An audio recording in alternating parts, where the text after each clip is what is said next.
Hello, welcome to the Full Option Science System. This program was funded by the National Science Foundation. Its goal was to develop materials that would involve youngsters with both the processes and the content of science. The program is developed at the Lawrence Hall of Science with scientists, science educators, and teachers working together as a team to develop the materials. The materials are tested in the hands of teachers and children in classrooms. It takes about 2 years to turn out a module. Each module begins with first-hand experiences. This is done because it has been found that first-hand experiences are the best way for youngsters to learn about the concepts of science.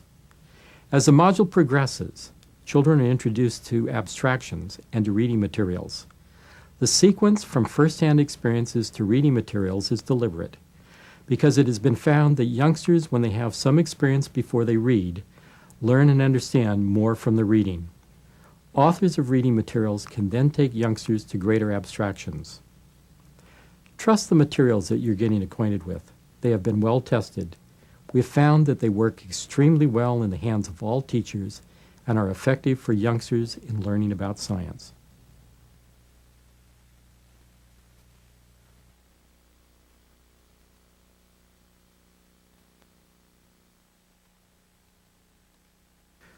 Levers and pulleys are two of the labor-saving devices called simple machines. All simple machines have one thing in common. They provide their users with some form of mechanical advantage. This module is divided into 2 parts. In the first part, students investigate levers and their mechanical advantages. They see how levers have been converted into common tools, such as brooms, wheelbarrows, and bottle openers. In the last part of the module, students assemble and investigate pulley systems. They learn that pulleys provide an advantage in lifting heavy objects.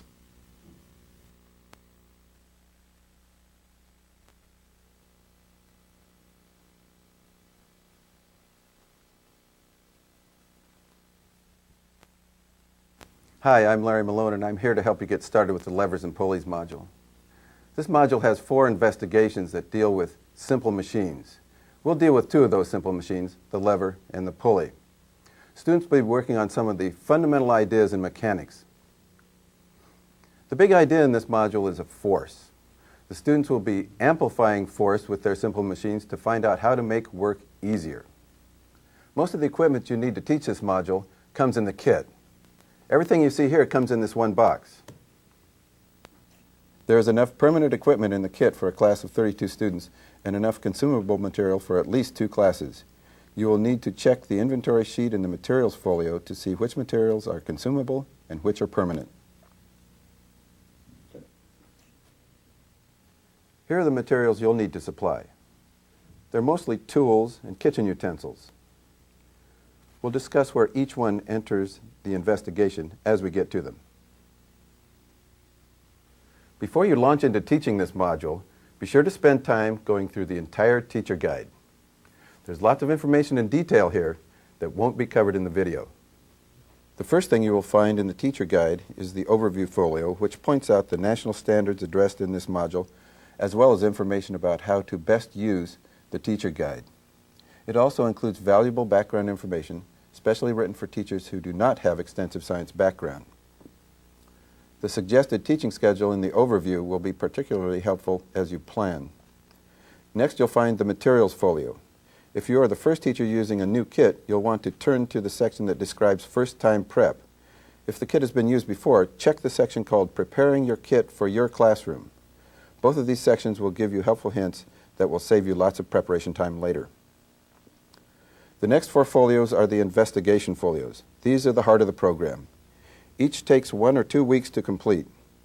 The first page provides overview information. The at-a-glance chart summarizes the investigations and helps you plan for assessment and extension activities.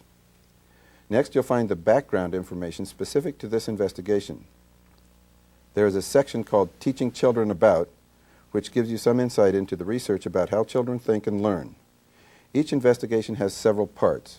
For each part of the investigation, you will find a materials list, getting ready section, and step-by-step instructions for how to proceed through the investigation. At the end of the folio, you'll find interdisciplinary extensions. You can do some of these extensions with the class or save them for students to use as projects at the end of the module.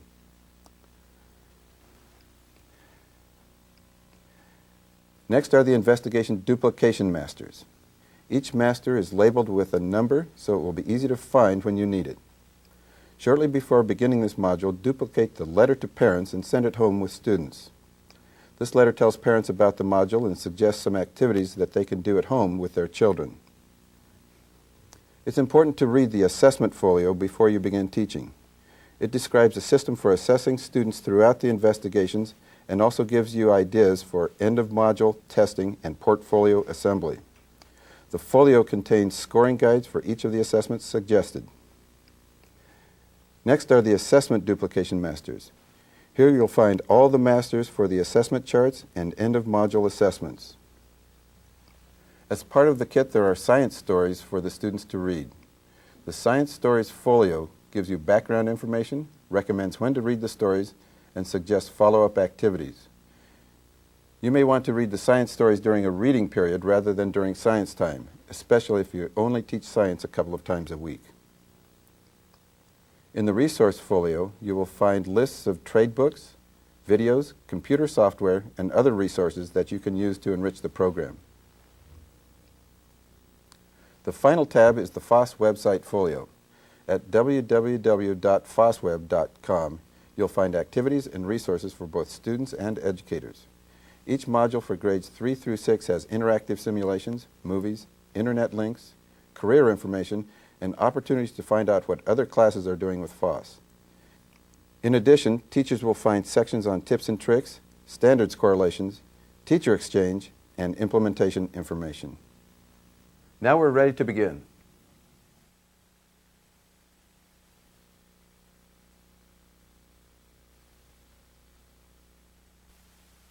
In this first investigation, students are introduced to levers. In part 1, they'll discover how to use the lever to lift loads and to overcome resistance. In each part, you'll want to set up a material station to make the distribution of equipment easy. Here's what you'll need for this part. Materials you'll get from the kit are half-meter sticks, wooden dowels, rubber bands, 240-gram masses used as loads, duct tape, binder clips, pyramid erasers, overhead transparency used to introduce students to how to use the spring scale and the spring scales. You'll need to provide 1-inch masking tape, a permanent marker, and lined paper, and to demonstrate real-world levers to start the investigation off, you'll want to have either a can and screwdriver to demonstrate how to pry a lid, or better yet, a large piece of lumber, perhaps a 2x6, and a 4x4 or 4x6 to demonstrate a very large lever. Duplicate the student sheet called Levers and Pulleys Journal and make a copy of the assessment chart for Investigation 1. Assessment opportunities are embedded throughout the module. You should check the Getting Ready section on assessment and also go to the appropriate page in the assessment folio to make the best choices for you and your students. I'm going to make the lever arms now that the students will be using in the first activity. I need masking tape, permanent marking pen, and the half-meter stick. I'm going to flip it over to these alien units on this side and start by covering them with masking tape.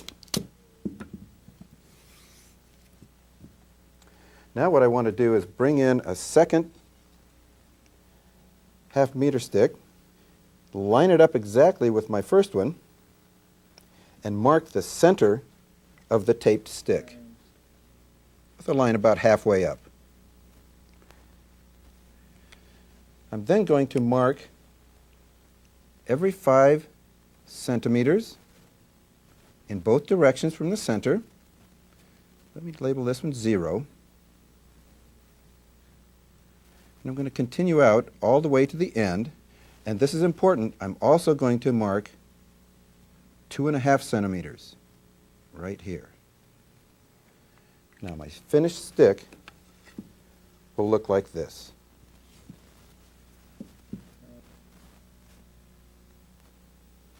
Zero in the center, 2.5, 5, 10, 15, 20, 25. This is the scale students will use to measure the effort that they apply to their levers. Here's the load that they will use, and both of these have to be suspended from their lever arm. To do that, we'll attach a rubber band to the hook by passing one end of the rubber band through the other in a typical fashion and tightening it up. Okay, and I'm going to attach a second rubber band in the same fashion to the top of the scale. Now I'm going to attach them both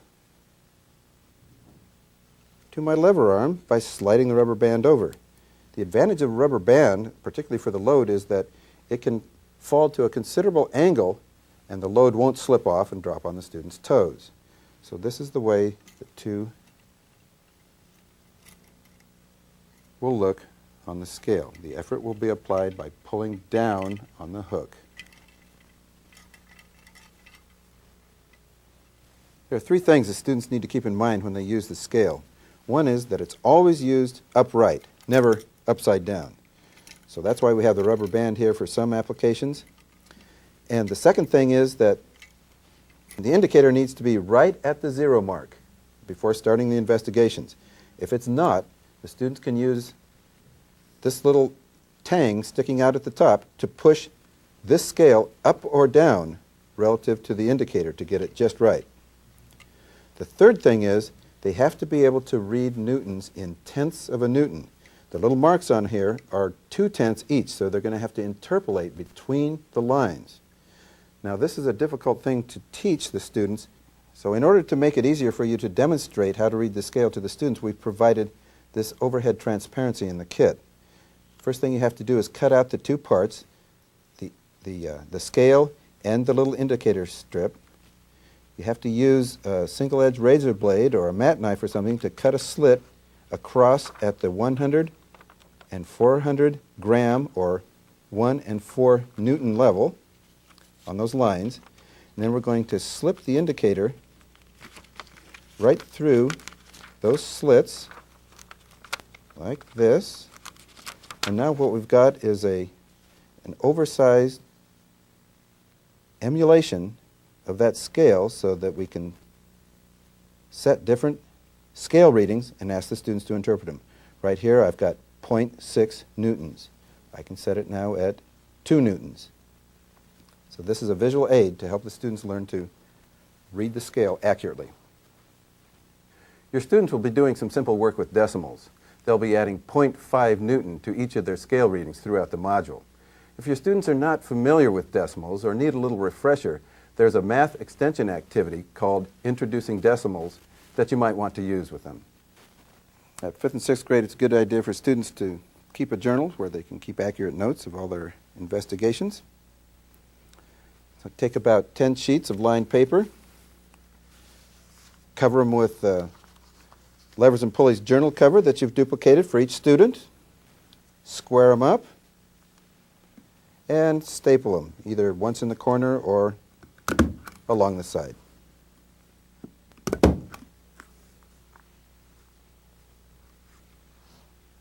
Make a projects folder. This is where you can put the students' ideas and questions throughout the module. At the end of the module, the students will be selecting a topic for a project, an independent study. This will be a resource for them. Prepare word bank and content inquiry charts using large sheets of paper or a flip chart. A nice way to start this session is by challenging your students to lift you right off the floor. Are you up for a challenge? Because I'd like to challenge you to pick me up with one hand or with one foot. Anyone want to try this morning? Vince? Can he do it? Go ahead. One hand or one foot. Lift me up.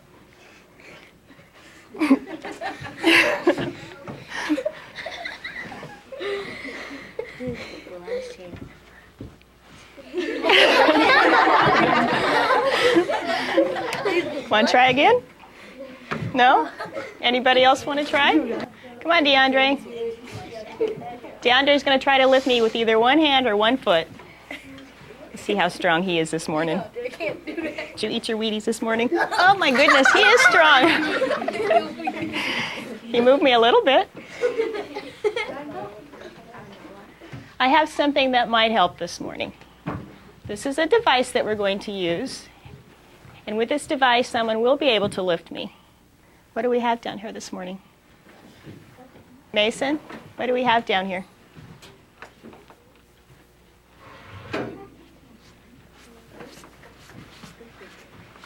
So what do you think I should do? How are you going to lift me up? Over there. Stand over here?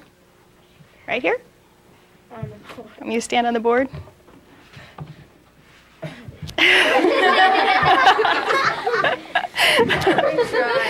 Too many donuts this morning. Okay, he was able to lift me up with the board, wasn't he? Is there anything that we could change about the boards so that no one has to jump on the end of it and Mrs. Lobby doesn't have to fly off the end of the board? Janelle? Put the board that's the other board more under you. Come show us. Where should we put the board? This student figures out how to increase the advantage with this lever. That? Would you like to try it? I'll stand on my end. Stand on 2 feet. Can you get both feet on their end? Oops. I think it's... Look, you're still up. There are tools that we use to make our work easier. And the tool that we use this morning is called a lever. The teacher explains that these are tools that people use to make work easier. They are called levers.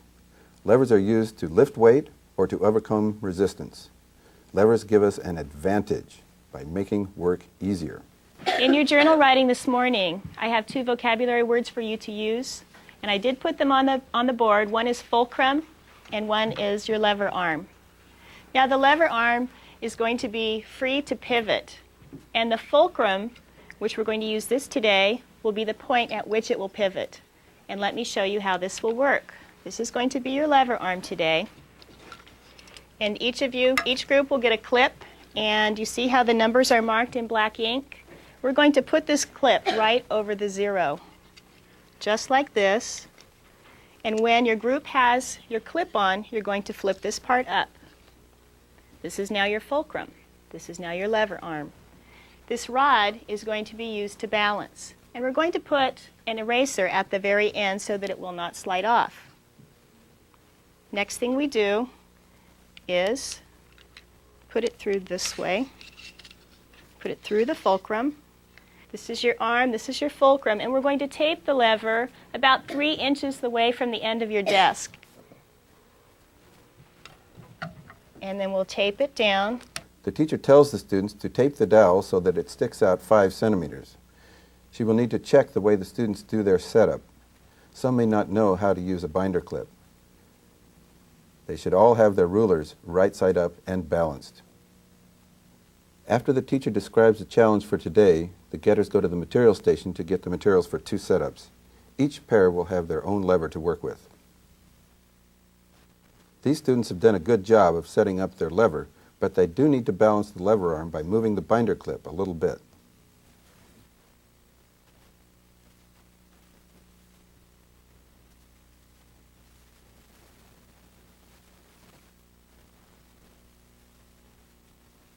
When the arms are level, the students place their load at 15 centimeters and move their fingers, the effort, to different locations to see if that creates a difference in the effort needed to lift the load.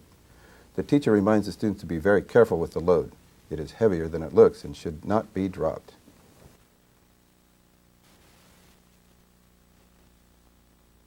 After several minutes of investigation, the teacher asks the students what they have discovered. The students report that it is easier to lift the load when the effort is applied further from the fulcrum. You could feel it getting heavier as you put your hand closer to the middle.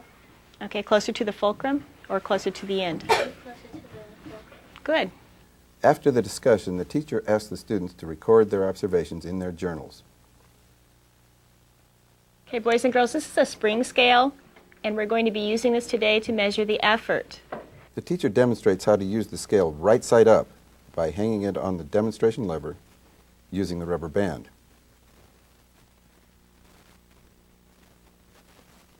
She shows them how to pull down on the hook to lift the load. She explains that the amount of effort is measured in newtons, and the newton is read directly from the scale under the word Newton. The teacher helps the students zero their scales and review the rules. Always zero the scale before starting. Always use the scale right side up. Pull until the lever arm is level and read the effort. And never let the scale go past the 10 Newton limit.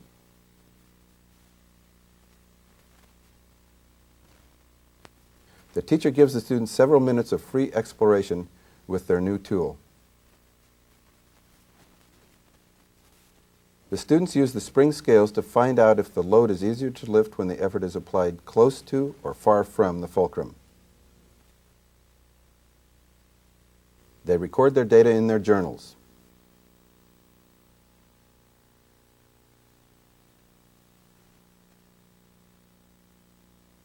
In a class discussion, the students describe the relationship of the load and effort. The greater the distance from the fulcrum to the effort, the less effort is required. The teacher starts a list of key vocabulary that relates to levers. Load. Rosemary, do you know what load is? After the words are written on the chart, the teacher asks questions to help students formulate concept statements. Some questions the teacher asks are, what are the parts of a lever system? In what ways can a lever provide an advantage? How does the position of the effort affect the amount of effort? Okay, depending on where you put your spring scale. In this part, students should learn that a lever is a simple machine that people use to gain a mechanical advantage, such as making work a little easier, and that in a lever system, the further from the fulcrum the effort is applied, the greater the advantage. Be sure to check the Science Stories folio and plan a time when students can read the stories.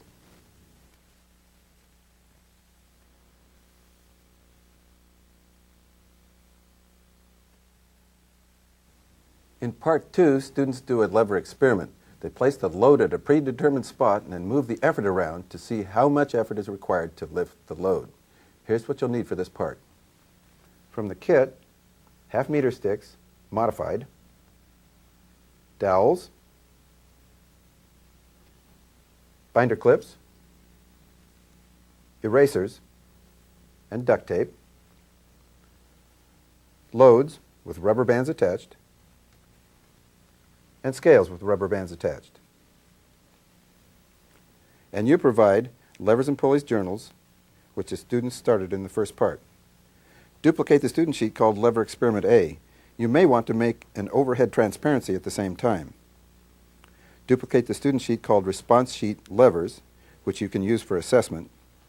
Have the assessment chart for Investigation 1 available so you can make notes as you work with the students. Consult the assessment folio for details.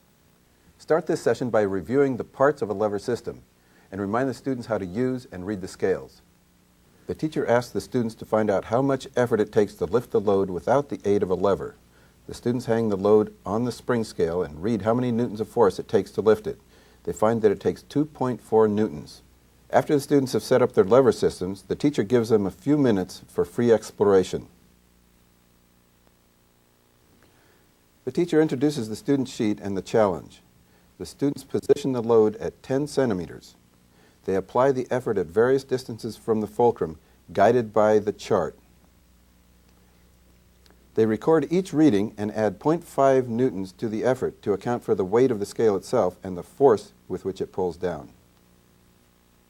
When the students have finished their test, the teacher asks questions leading students to realize that the further the effort is applied from the fulcrum, the easier the load is to lift, and the closer the effort gets to the fulcrum, the harder it is to lift.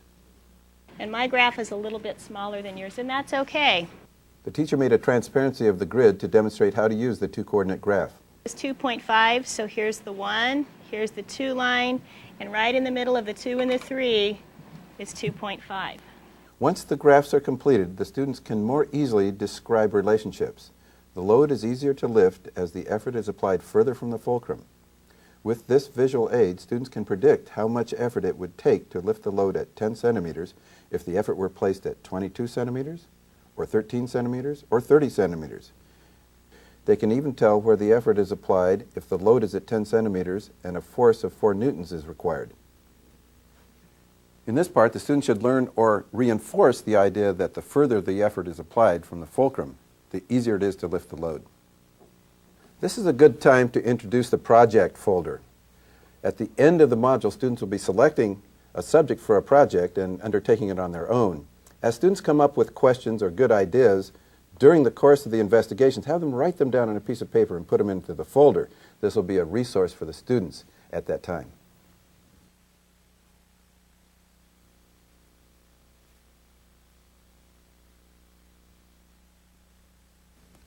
In Part 3, students conduct another lever experiment. But this time, instead of placing the load at 10 centimeters, they're going to position the effort at 10 centimeters and move the load from place to place. Here's what we'll need. From the kit, half-meter sticks, modified, dowels, binder clips, erasers, and duct tape, loads with rubber bands attached, and scales with rubber bands attached. And you'll provide the levers and pulleys journals. Duplicate the student sheet called Lever Experiment B.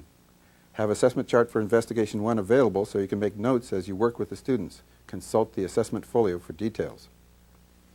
Begin this part by recounting Experiment A and reviewing the position of the load and the effort and the results of the experiment.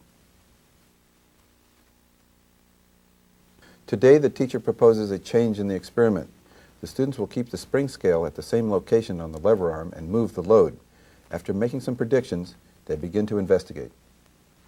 The students record their results on the student sheet. The teacher reminds them to add 0.5 newtons to each reading. Okay, now pull on that until it evens off and read the scale, add 5.5 to it. Did you guys find it? Okay? Okay, now read the scale, Nicole. The teacher expects to find some discrepancies because the students may not have balanced the lever arms precisely, they may not have their scales exactly zeroed, and some may not read the scale accurately. When all the data have been recorded, the teacher reviews the 2-coordinate graph and the students plot their results. The students compare their results to Experiment A. They use the graphs to make predictions and go back to their levers to test their predictions. In a whole class discussion, the teacher will ask the students to figure out the relationship between the location of the load on the lever system and the effort it takes to lift it. He also asks the students to predict how much effort it would take to lift the load if it were placed at 22 centimeters, or 13 centimeters, or 30 centimeters. He also asks them to think about where the load would be positioned if 4 newtons were required to lift it. What if you did the distance between both dots on each time you go up 5? Would that tell you anything? What would that tell you? That would tell you that every single time Yeah. you go up in the math, you go the same distance up. Ah, so you're telling me it might go up, every time you change 5, it might go the same distance each time? Yeah. Part 3 provided students with more experiences with the core idea of mechanics. They should have learned that the effort needed to lift the load decreases as the load gets closer to the fulcrum, and the effort increases as the load gets further from the fulcrum. This brings us to the end of Investigation 1. Be sure to review the interdisciplinary activities and have the students do the math problem of the week before moving on.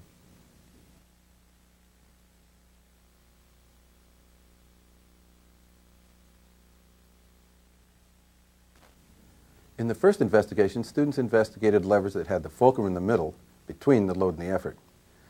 In the first part of this investigation, students will be invited to discover the many different ways that the fulcrum, load, and effort can be arranged. Let's see what we'll need for this part of the activity.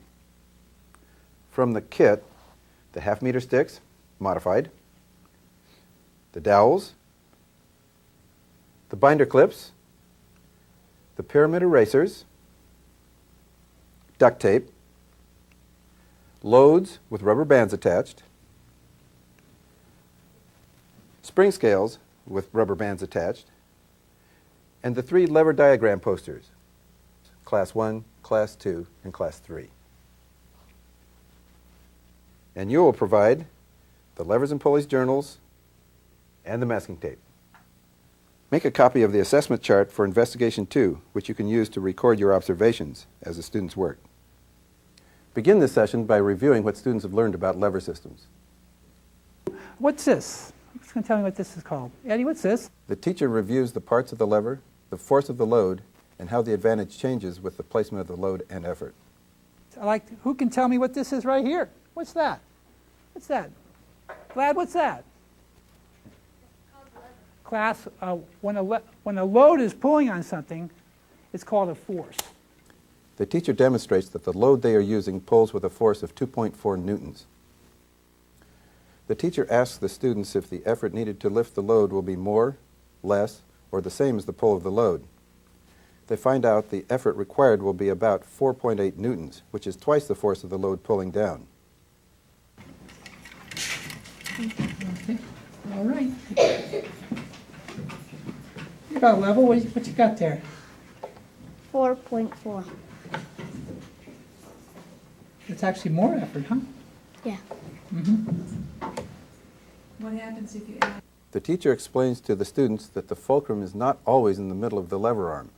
He asks them to explore the advantages of moving the fulcrum to new locations along the lever arm.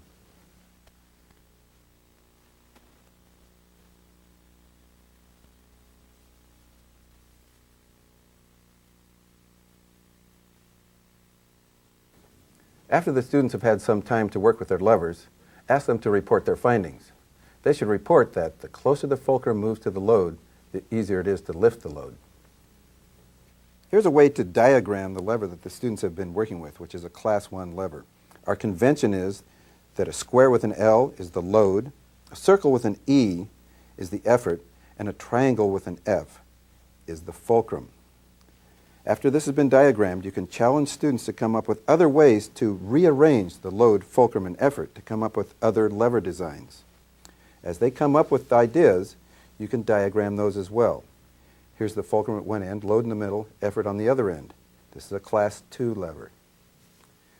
And finally, they'll come up with fulcrum, effort, load, which is a Class 3 lever.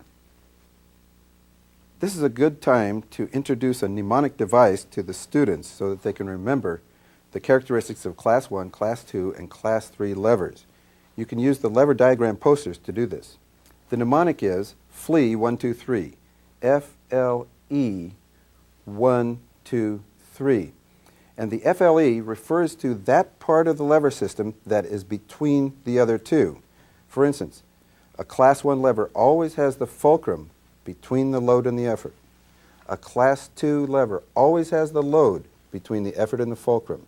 And a Class 3 lever always has the effort between the fulcrum and the load. FLE 1, 2, 3. In this part, the students have learned the 3 classes of levers and the mnemonic for remembering which is which. The Class 1 lever has the fulcrum in the middle and the load and effort at the two ends. The Class 2 lever has the load in the middle, and the Class 3 lever has the effort applied in the middle. Be sure to check the Science Stories folio and plan some time during the investigation for the students to read the stories.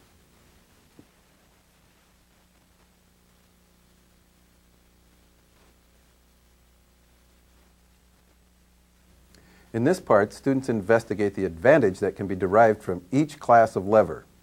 Let's see what we'll need. From the kit, the half-meter sticks, modified, the dowels, the binder clips, the pyramid erasers, duct tape, loads with rubber bands attached, spring scales with rubber bands attached, and the 3 lever diagram posters, Class 1, Class 2, and Class 3.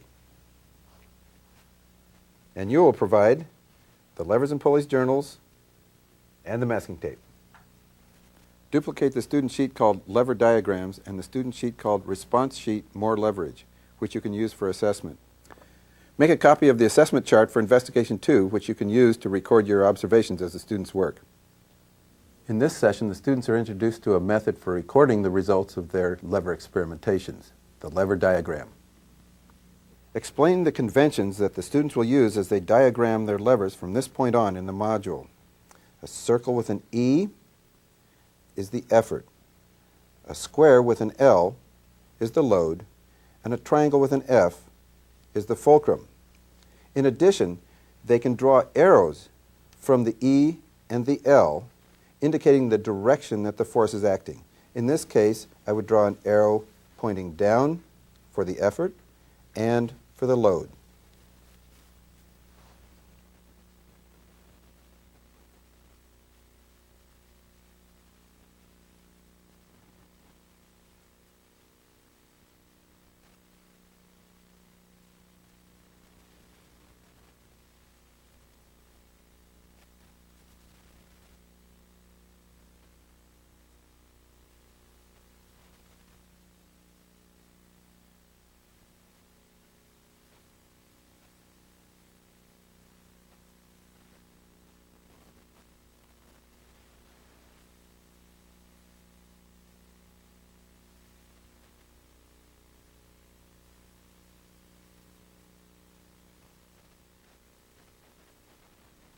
The students record their investigations on the student sheet.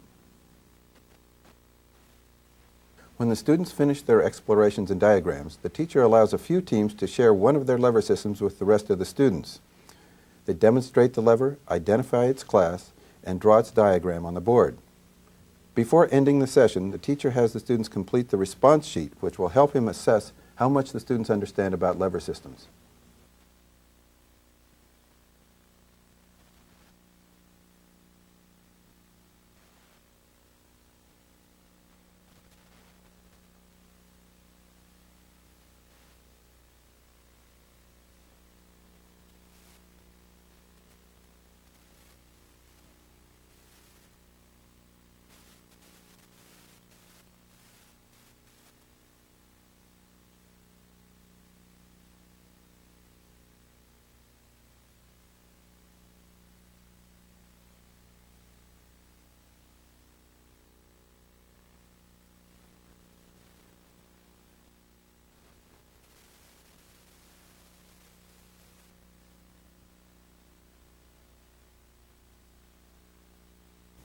In this part, students learn that a diagram is a system of symbols and conventions used to communicate information about lever designs.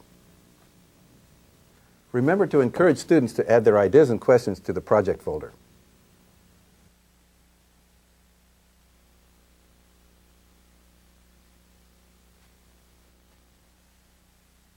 In this part, students analyze kitchen utensils and tools to see if they can figure out what class of lever they are. Let's see what we'll need. From the kit, the half-meter sticks, modified, and the loads with rubber bands.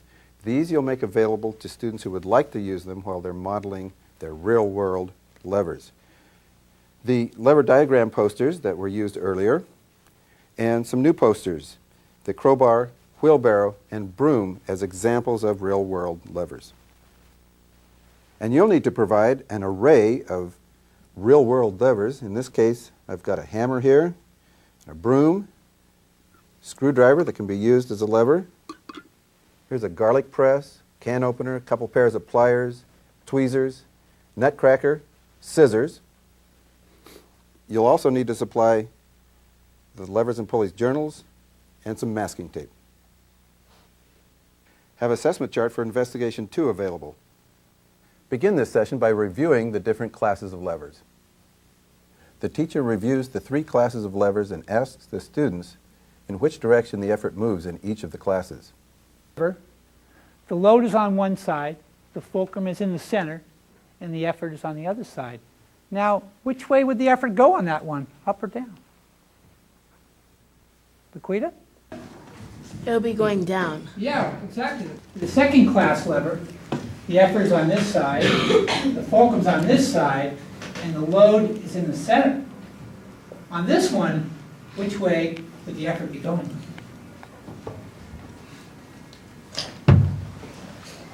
Zach? It'd be going up, higher. That's right, Zach, the effort would be going up. In the class 3 lever, the fulcrum is on the left side, the effort is in the center, and the load is on the right. On that one, which way would the effort be going? Eddie? The effort would be going up. Actually, a class 1 lever is a crowbar. The teacher gives the students some real-world examples of levers using the poster of the crowbar, wheelbarrow, and broom. So a crowbar is actually a class 1 lever. Class 2 lever is a wheelbarrow because the load is in the middle, like a wheelbarrow, forcing down. The effort, you pull it up, and the fulcrum is what? The wheel. That's a class 2 lever. And a class 3 lever, the fulcrum is at the very end. That'd be a broom. And the fulcrum's at the very end. The effort is in the center when you sweep. And then the load is actually the main part of the broom on the bottom. That would be a class 3 lever. Next, you can demonstrate how to use a real-world lever in action. Students know how to pry the lid off of a putty can with a screwdriver, so ask them to think about where is the load, where is the fulcrum, where is the effort. After the students identify the resistance of the can lid as the load, the effort as the pressure out on the handle of the screwdriver, and the fulcrum as the edge of the can right here, then show them how to diagram this lever. Here's a diagram of the lever, the screwdriver, used to lift the lid off the can. The load, the resistance of the lid, the fulcrum, the edge of the can, and the effort to push on the screwdriver handle.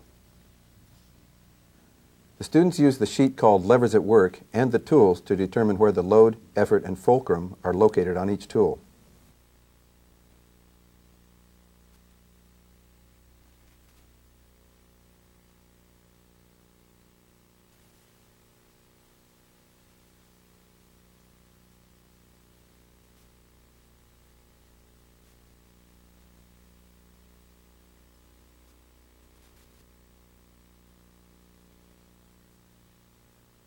The students will record the class of the levers and draw their diagrams. Here's where the effort is because you open it here. Okay. And the fulcrum is right here because that's what allows it to open. Oh, okay, now where's the load? And the load is at the end because that's what does all the work and it's heavy. Okay, thinking of all those things together, what class is that now? Well, it's a 1 because the fulcrum's in the middle, the load's on the side, and the effort's on the side. You can teach a class today. You're right, that's neat.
In this part, students have the opportunity to consider many common implements as levers: scissors, pliers, bottle openers, hammers, and so forth. And the students continue to reinforce the idea that the effort is reduced as the load is moved closer to the fulcrum.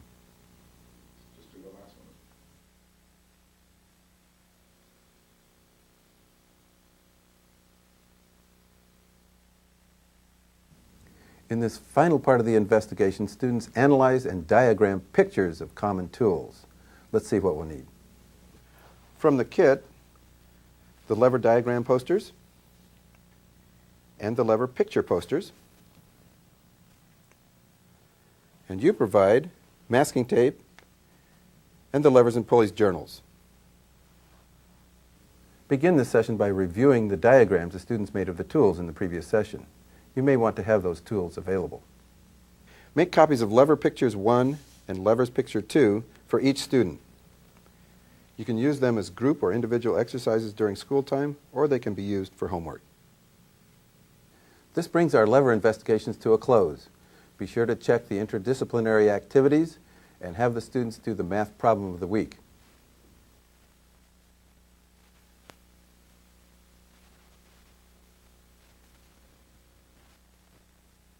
Now it's time to move on to pulleys.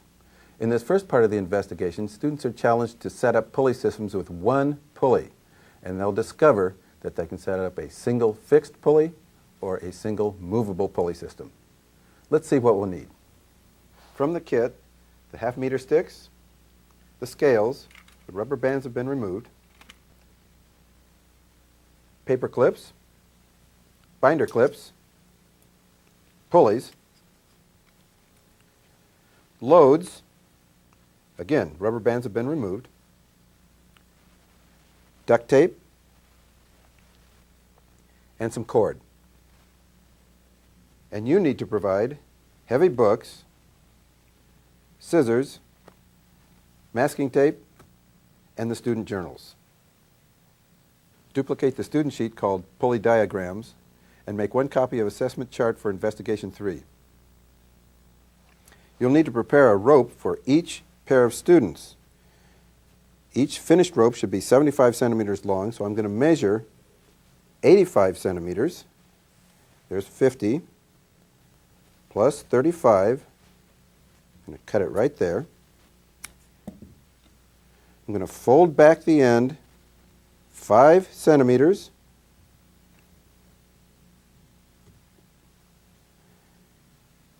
Tape that loop in place with a short piece of masking tape.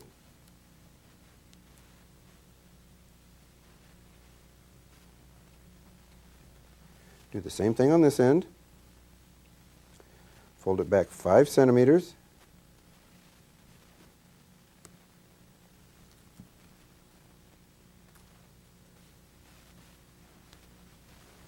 Tape it securely. The finished string now, and you should check this, finished cord will be exactly 75 centimeters long from the top of the loop to the top of the loop. Students will need to attach a paper clip hook to the loop of their scale so that they can attach to the rope. Open the paper clip just a little bit, rotate it around like this, and there you have it. I've got the parts of a pulley set up here, and I'm going to show the standard way of assembling them so that the students can do their pulley investigations. I'm going to put the binder clip on the end of the half-meter stick, fold the bottom handle back under, and set the thing right on the edge of my table here. Piece of duct tape to hold it in place, and my heavy book here at the back to keep the back end from flipping up. Now I can hang my pulley right from the upper handle of the binder clip. For a standard fixed pulley system, I can pass the rope through the pulley, and I can attach the load right to the loop, and there's my single fixed pulley setup. For a movable pulley setup, I can remove the pulley here, attach the end of the rope over the top of the clip,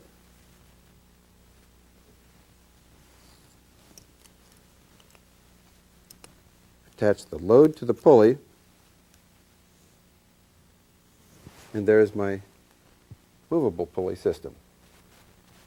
This is a standard setup that the students will use throughout the rest of the module. Begin this session by explaining that levers aren't appropriate for all jobs. There's another simple machine that can also make lifting easier. Can anyone think of another machine that maybe you've seen at a construction site that makes... The teacher explains that if construction workers needed to lift a steel girder to the 5th level of a building, a lever would not be very practical. The students have some ideas. Dominique? A bulldozer. A crane, yes. The teacher introduces the pulley and tells the students that they will have the opportunity to work with the pulleys and find out what they can do. I'm going to be doing some investigations with pulleys. After the teacher demonstrates how to set them up, each pair of students begins to set up their own pulley system.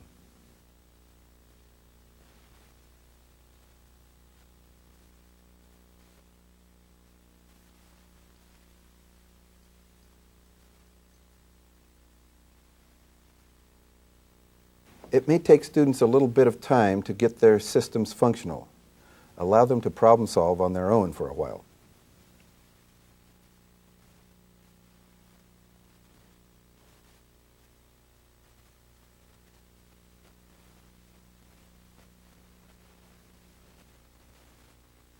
They soon have a single fixed pulley system set up and are trying it out with the load. So it looks like everybody was able to create a pulley that made it easier to lift the load. And this pulley has a name. It's called a single fixed pulley. So we know that a pulley is a grooved wheel. Single means one, and we're using one wheel. And fixed means it's attached, it stays in place. And how did we make the pulley stay in place? Frank? You could hook it into your desk and make it stay on. Good, you hooked it onto your desk using the binder clip to make it fixed or attached to your desk. So single, one wheel, fixed, attached, and pulley, a grooved wheel. Now what you're going to do is... The teacher now challenges the students to figure out how to set up a single movable pulley. So you're still going to use the one grooved wheel, but this time it's not going to be attached, it needs to move. It needs to move. So this one's more challenging, but you still need to be able to lift the load, and the wheel needs to move, not be attached.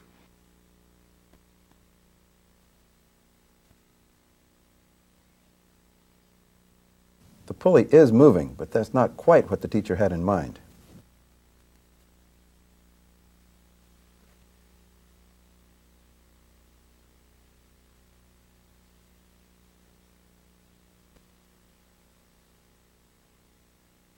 Here is another interpretation of movable.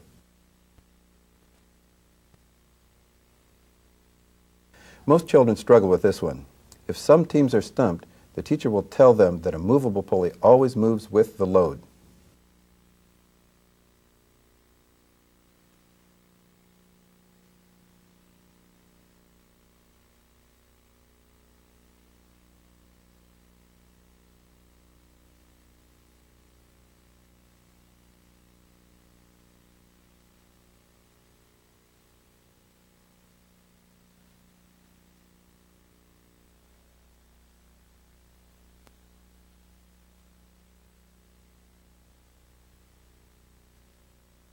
Success at last.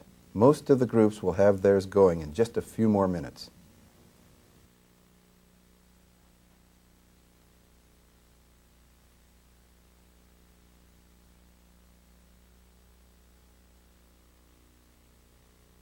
The teacher asked the students which system gave them more of an advantage in lifting the load. The students could feel that the movable pulley gave them a greater advantage. Next, the teacher asks how they can find out for sure which gives the better advantage and how much. They suggest using the spring scale. The teacher reviews how to zero the scale and how to read the scale. She reminds them to add 0.5 newtons to the reading whenever pulling down only.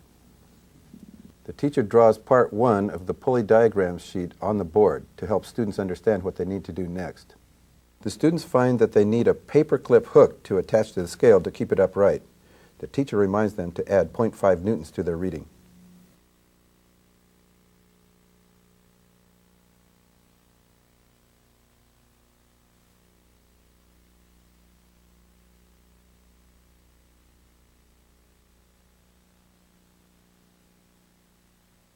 and they measure the force of a movable pulley.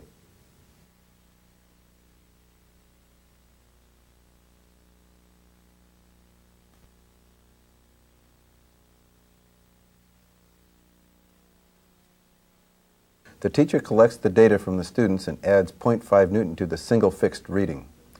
Looking at the chart shows the students that they changed the direction of the effort, but that did not reduce the effort. However, the single movable pulley reduced the amount of effort needed to lift the load. The students write what they learned about the pulleys on their student sheet. In this introductory experience with pulleys, the students learn that they can set up a single pulley two different ways, either a fixed pulley or a movable pulley. They go on to discover that the fixed pulley can only change the direction of the effort, not reduce it. This is a directional advantage. At the same time, they learn that the single movable pulley reduces the effort needed to lift the load, and this is a mechanical advantage. And plan to have the students read the science stories during this part of the investigation.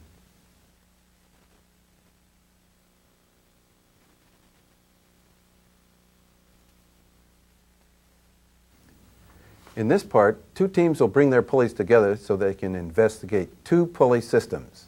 Here's what you'll need. From the kit, half-meter sticks, scales, paper clips, and binder clips, pulleys, duct tape, loads, sticky dots, and the ropes finished to 75 centimeters with a loop at each end. And you need to provide heavy books, pulley diagram sheets started in part 1, and levers and pulleys journals. Duplicate the student sheet called Pulley Diagrams. Have assessment chart for Investigation 3 available. Begin this part with a discussion of what the students learned about one-pulley systems. The teacher asked the students how single fixed pulleys and single movable pulleys are alike and how they are different. She also asked them how the pulleys are similar to levers.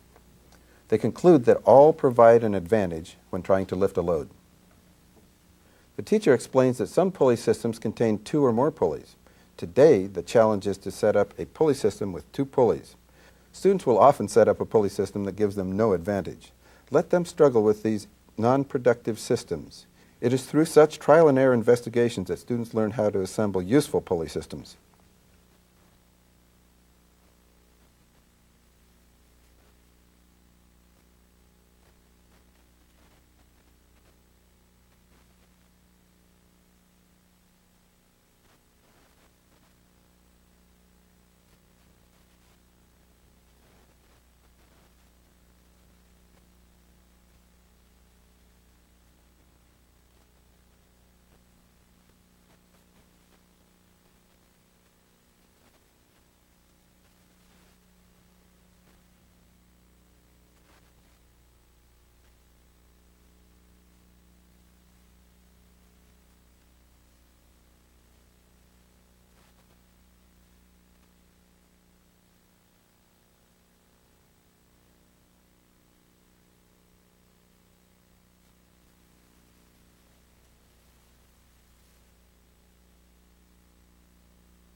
After 3 to 5 minutes, the students are not getting the hang of it, so the teacher gives them a hint.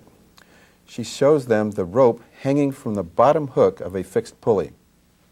Success at last. The students find the direction of the effort changes if they attach the rope to the fixed pulley instead of the movable pulley.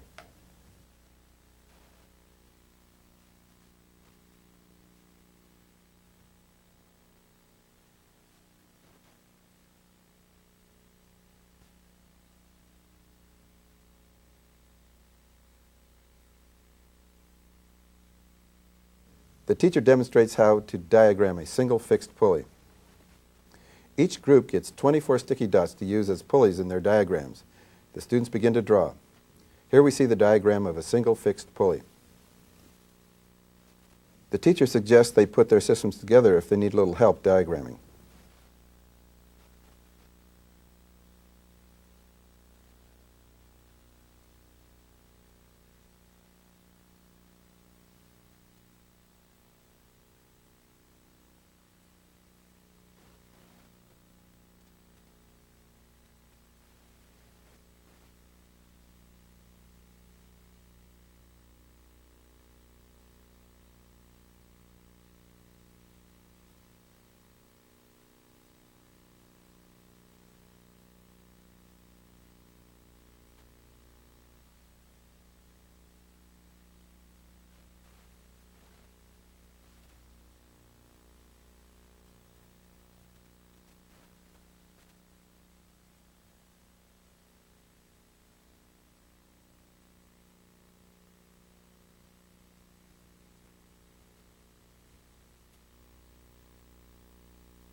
After working with their two pulley systems, the students are introduced to the idea that pulleys are one of 6 different kinds of simple machines, devices that provide mechanical or other kinds of advantage, such as levers and pulleys.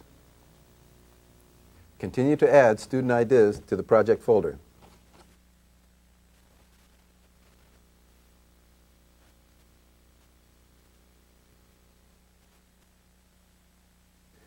In this part, students play a game setting up pulley systems as fast as they can, racing the clock. Let's see what we'll need for this part. From the kit, half-meter sticks, paper clips, binder clips, pulleys, loads, duct tape, and the ropes. And you need to provide heavy books and student journals. Have assessment chart for investigation 3 available. This part gives students additional practice with pulley systems and the spatial relationships involved. We're going to play a pulley game, and it's kind of a competition more against the clock than against each other. There's 4 people in each group. We're going to number the people in each group, 1, 2, 3, 4. The teacher will be the timer. The students are numbered 1 through 4, and each student will get his or her turn to be the competitor. The students in the group can give the competitor verbal help and encouragement, but they can't touch. Person number one has to set up within 3 minutes, and that person cannot receive any help from any other person in the group.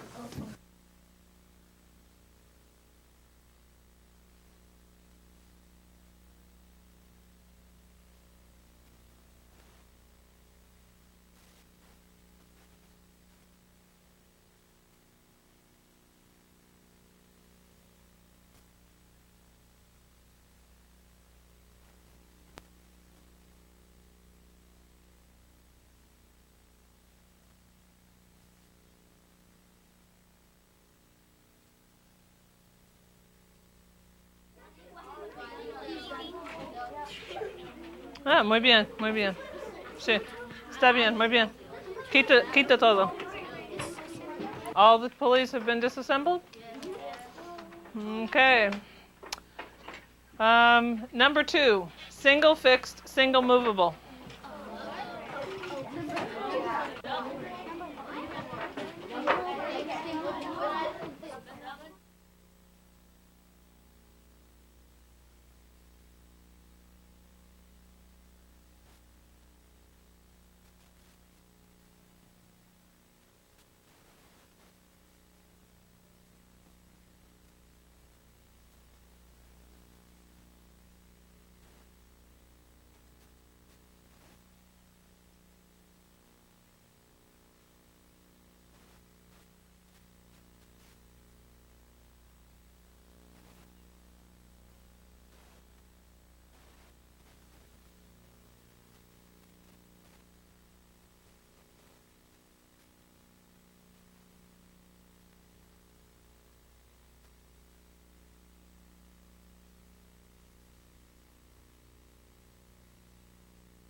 Good. Good. Disassemble.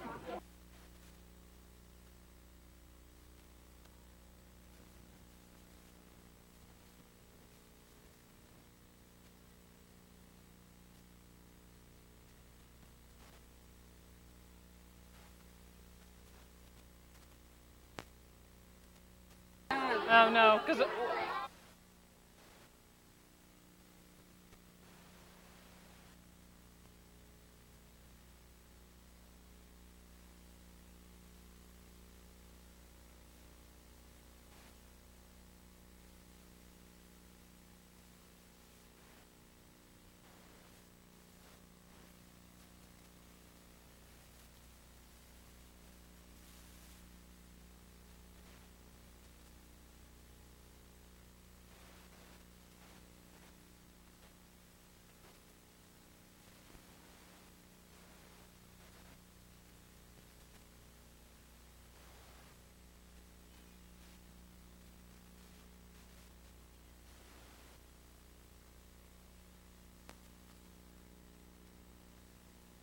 Single movable is called next. movable. Very, very good. Show me it in action. Yes. Good. Good. This brings us to the end of Investigation 3. Be sure to check over the interdisciplinary activities and have the students do the math problem of the week.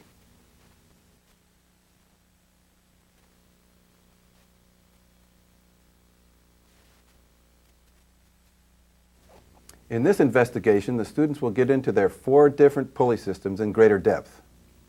Here's what they will need.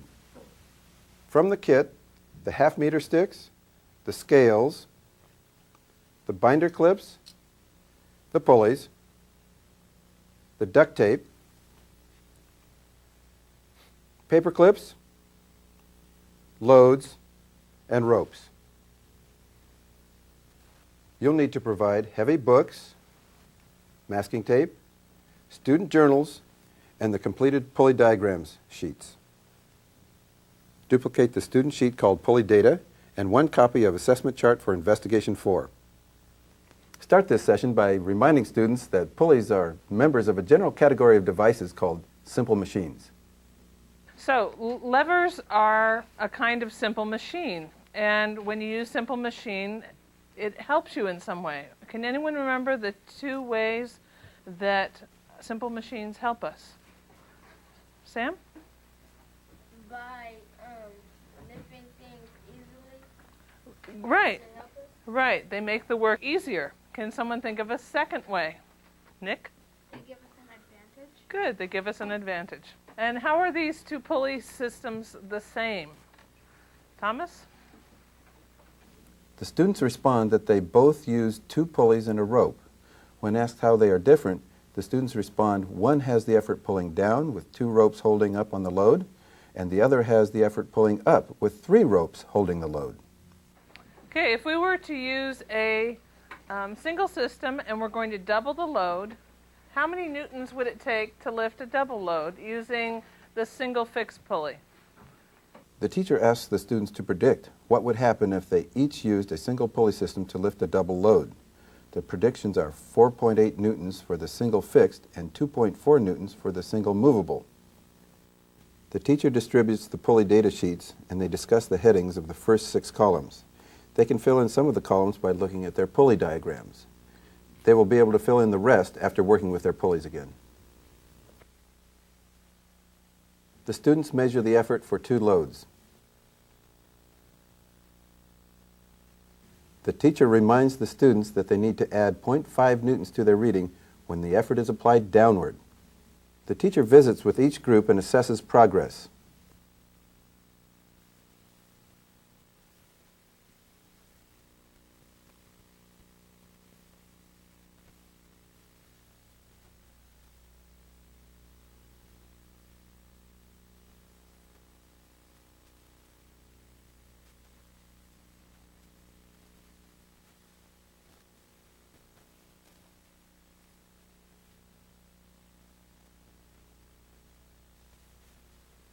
When all of the measurements have been recorded, the teacher asks the groups to discuss the data and see if they can see a relationship between the number of ropes and the effort required to lift the load. See if you can come up with some conclusion about the relationship between the number of ropes and the amount of effort that was required.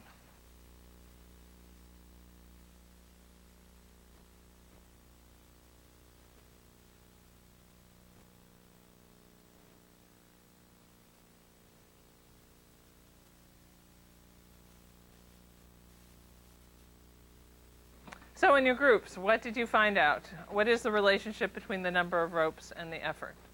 Shanisha? The more the ropes, the less the effort. Very good. Nick? You get a bigger advantage with more ropes. Ah, very good. You get a bigger advantage with more ropes. In this part, the students are introduced to the mechanical advantage that they can have by using a pulley.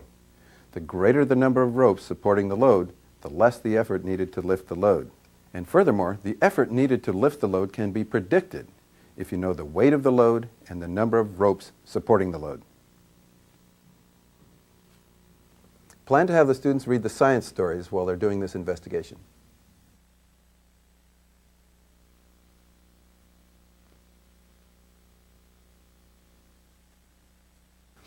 In this part of the investigation, the students compare the effort needed to lift the load 5 centimeters and the distance the effort has to be applied. Here are the materials we'll need. From the kit, the half-meter sticks, cardboard sheets, pulleys, the duct tape, binder clips, paper clips, loads, and ropes. You'll need to provide heavy books, masking tape, student journals, and plain white paper.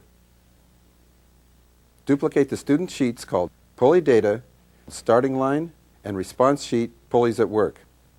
Have assessment chart for Investigation 4 available. To assemble a starting line for Part 2, you'll need the starting line sheet, some tape, a blank piece of paper, and a cardboard sheet. Start by centering the starting line sheet on the bottom of the cardboard and taping it in place. Top and bottom. Then position the plain piece of paper over the top of the word starting line and flush with the top of the sheet. Tape it in place.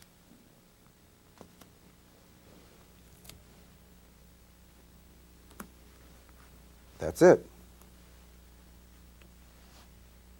Begin this session by discussing the effort measurements made in Part 1 and the advantages students were able to gain. The teacher explains that in the natural world you never get an advantage for free. Now an investigation will be aimed at discovering the cost of reducing the effort needed to lift the load. So we're going to be investigating what we have to pay for in order to get something easier. Now an investigation will be aimed at discovering the cost of reducing the effort needed to lift a load. She goes on to direct the students' attention to Part 2 of the Pulley data sheet, where the students will record their findings. She also discusses the price for reduced effort, which is the greater distance the rope must be pulled. The students can graph the relationship following the suggestions in the Mathematics Extensions section. The students attach the cardboard to the top edge of their desk with masking tape and position the half-meter stick over the middle of the cardboard. The students set up a single fixed pulley system with a single load. When they are ready, they stick a pencil through the loop in the effort end of the rope. With the pencil supporting the load, they draw a little horizontal line when the top of the load is at 0 centimeters on the starting line sheet. Keeping the pencil level, they drag the pencil straight down the paper, drawing a line as they go. When the top of the load reaches the 5 centimeter mark, they draw another little horizontal line marking the spot. They measure the line with the half-meter stick and record it on their student sheet. They label their line SF for single fixed.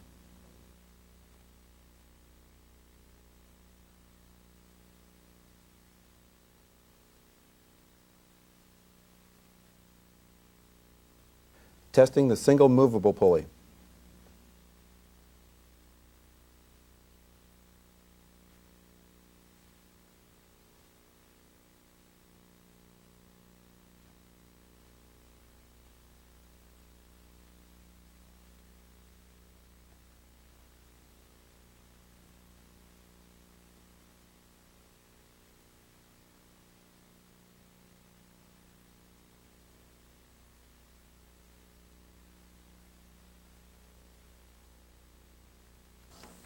The students think about what these results mean.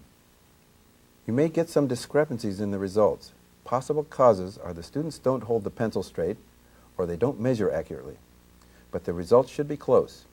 You may want to have them do these tests more than once. While waiting for the other groups to complete their investigations, these students are discussing their findings and answering the 2 questions on the bottom of their student sheet.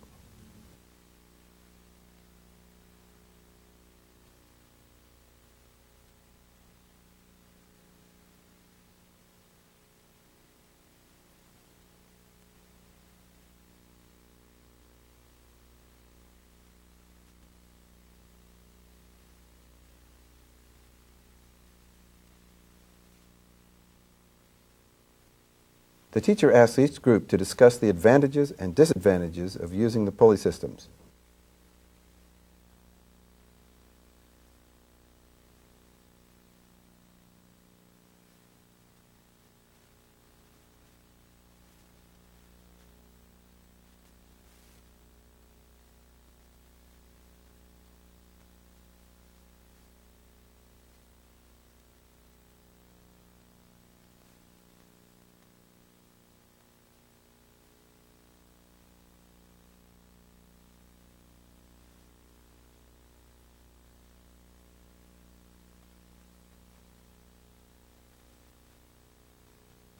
After a few minutes, the teacher asks the class to report the advantages and disadvantages of the pulley systems. The teacher emphasizes the relationship between the number of ropes lifting the load and advantage. She also discusses the price for reduced effort, which is the greater distance the rope must be pulled. The students can graph the relationship following the suggestions in the mathematics extensions section.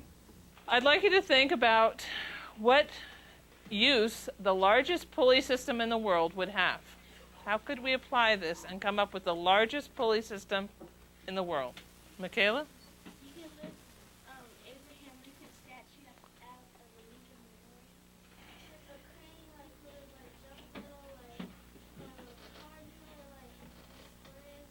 You can lift it till you get jump on. You can lift a very, very big building. Lift a very big building. Very good.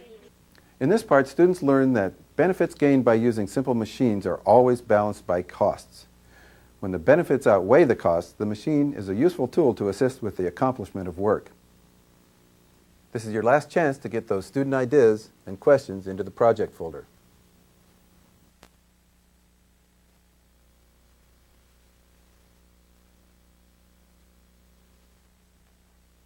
In the last part of this module, students do their own investigations.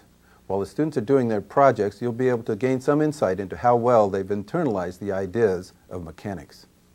This is the time to bring out the project ideas folder. As much as possible, you want students to use their own ideas and investigate the questions that they came up with during the module.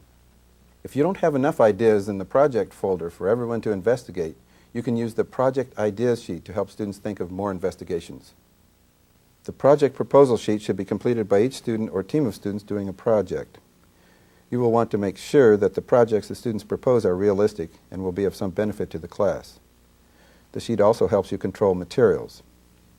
Foss suggests students give 3-minute presentations following the presentation guidelines sheet.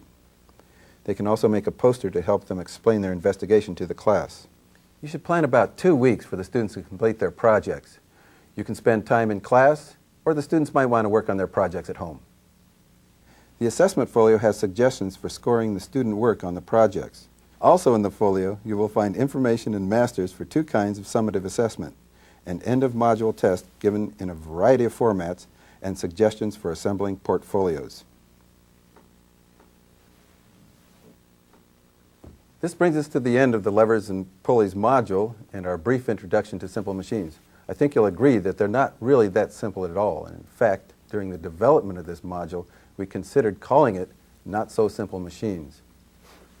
If your students were paying attention and the ideas resonated well, I think that they'll never again look at a simple kitchen appliance or tool the same way that they did before. They'll always see the levers in them. If your students are still enthusiastic about getting further into these simple machines, I'd recommend that you look at the mathematics extensions carefully, because this will allow them to take the next step into the mathematical model for simple machines.